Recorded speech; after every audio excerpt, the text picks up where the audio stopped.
Alors la semaine dernière, je devais faire un webinar sur les soft skills à développer en 2021 et il y a eu un micmac et je n'ai pas pu le faire. Je me suis dit que j'allais faire une petite vidéo très courte pour donner l'essentiel de ce que j'allais vous donner dans le webinar. J'ai pas voulu déplacer la session. Je me suis dit que j'allais faire la vidéo, que j'allais vous l'envoyer, que ce serait plus simple. Bon, moins interactif, donc plus court. Donc allons directement au sujet, mais avant ça, juste quand même définition des soft skills très rapidement. Donc les soft skills, ce sont les savoir-être, ce sont les compétences transversales.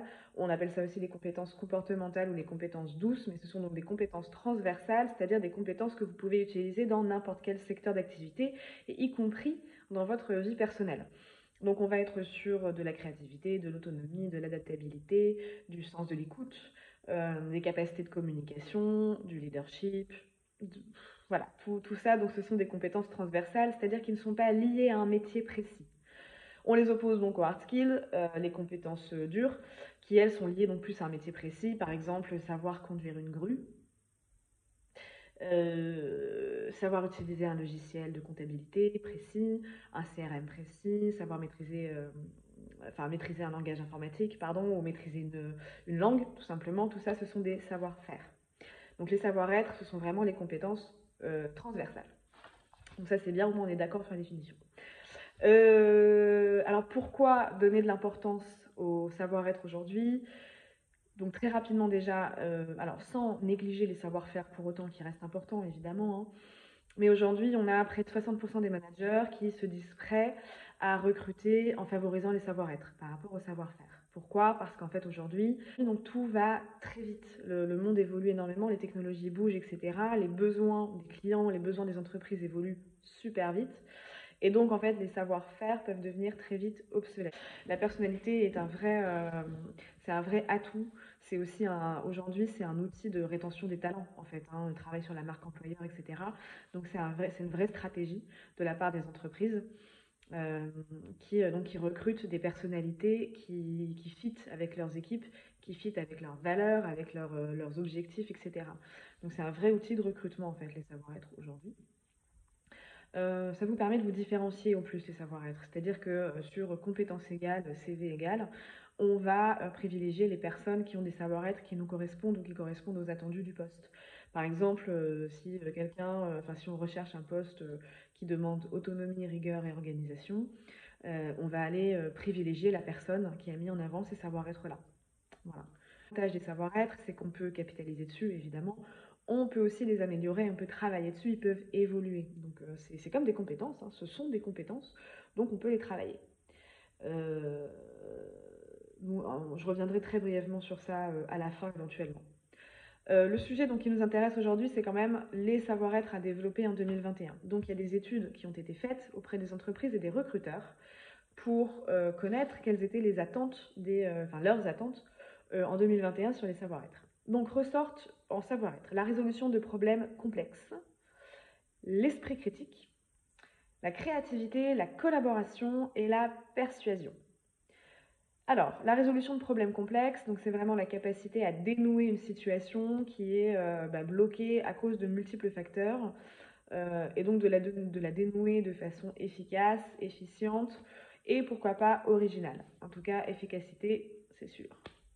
La pensée critique ou l'esprit critique, donc c'est la capacité à réfléchir en fait, à ne pas prendre pour argent comptant l'information qu'on vous donne, à aller chercher des informations, à vérifier la valeur d'une affirmation. Et donc être aussi en mode solution, donc comme pour la résolution de problèmes complexes. La créativité, voilà, c'est la capacité d'innover, d'inventer, d'imaginer, avec une réalisation concrète, que ce soit un produit, un service, un concept, il y a un espèce de MVP à l'issue, donc un espèce de prototype à l'issue de ce travail de créativité qui doit être fait. La créativité, c'est pas seulement dans l'imagination, hein, c'est dans le concret. La collaboration, donc évidemment, très très demandée en France aussi, et surtout en France d'ailleurs, la capacité de travail en équipe, évidemment, donc il fait appel à de l'optimisme, à de l'écoute, à de la capacité de rebond, etc. Donc la persuasion ensuite, c'est la capacité à convaincre, voilà. la capacité à convaincre quelqu'un de faire ou d'acheter quelque chose. Là, on est sur plus de la vente, donc la capacité à convaincre sur la joute verbale, c'est ce qui est attendu, c'est ce qu'ils entendent en tout cas par persuasion. Reviennent aussi évidemment tout ce qui est motivation, rigueur et organisation. Alors la motivation, c'est un peu particulier pour moi, c'est pas un savoir-être, c'est un ensemble de facteurs qui suscitent l'envie, hein. On est motivé parce que des choses nous donnent envie. En fait, je pense que ce qu'on attend, c'est de la détermination et de l'implication, un engagement réel envers l'entreprise, cette envie de réussir et d'aller au bout. Voilà, cette loyauté, et le fait que vous n'allez pas seulement venir faire un tour et repartir. Voilà, je pense que c'est ça qui est attendu, mais en tout cas, ils ont utilisé le terme de motivation, donc qui est l'envie. L'envie, voilà, c'est l'envie. Voilà donc pour les savoir-être demandés en 2021. Donc résolution de problèmes complexes, esprit critique, créativité, collaboration et persuasion. On n'oublie pas tout ce qui est motivation, rigueur et organisation. Je vous disais tout à l'heure, et je vais finir la vidéo, donc vous voyez rapide sur ça, les savoir-être peuvent être améliorés, ils peuvent être diagnostiqués, ils peuvent être retravaillés, etc. Pour connaître vos savoir-être et savoir à quel niveau de maîtrise vous en êtes sur un savoir-être, il y a des outils qui sont très bien, qui sont les assessments. Nous, à Libre, on fait des journées assessment. Donc sur une journée, on vous teste, on joue avec vous, on vous met en situation sur les savoir-être les plus attendus par les recruteurs. Et à la fin, vous avez votre niveau de maîtrise de ces savoir-être. Et donc, vous savez ce sur quoi vous devez bosser, ce sur quoi vous pouvez déjà capitaliser. De façon plus approfondie encore, je dirais, ou en tout cas plus dans un projet global de reconversion, il y a évidemment le bilan de compétences, qui est aussi un outil intéressant pour travailler de façon approfondie sur les savoir-être, avec les appétences, avec les compétences. Voilà, c'est pas mal non plus. Là, c'est un peu plus long, mais c'est hyper intéressant aussi, on en fait aussi à Libre. Voilà très succinctement ce que je voulais vous dire au cours du webinaire de la semaine dernière. J'espère que vous avez les infos essentielles.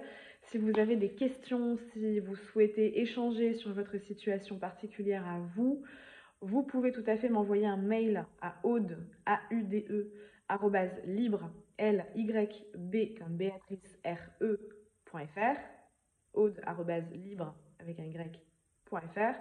Je serais ravie d'échanger avec vous, de faire votre connaissance et puis de caler éventuellement un petit échange téléphonique, toujours plus sympa qu'un échange par mail, voire une visio, pourquoi pas. Si vous en avez besoin, n'hésitez pas, évidemment, je suis là pour ça et si je peux vous aider, j'en serais ravie, c'est mon boulot, c'est pour ça que je suis faite. Donc voilà, je vous souhaite un très bon week-end, une excellente soirée et puis à bientôt. Bye bye.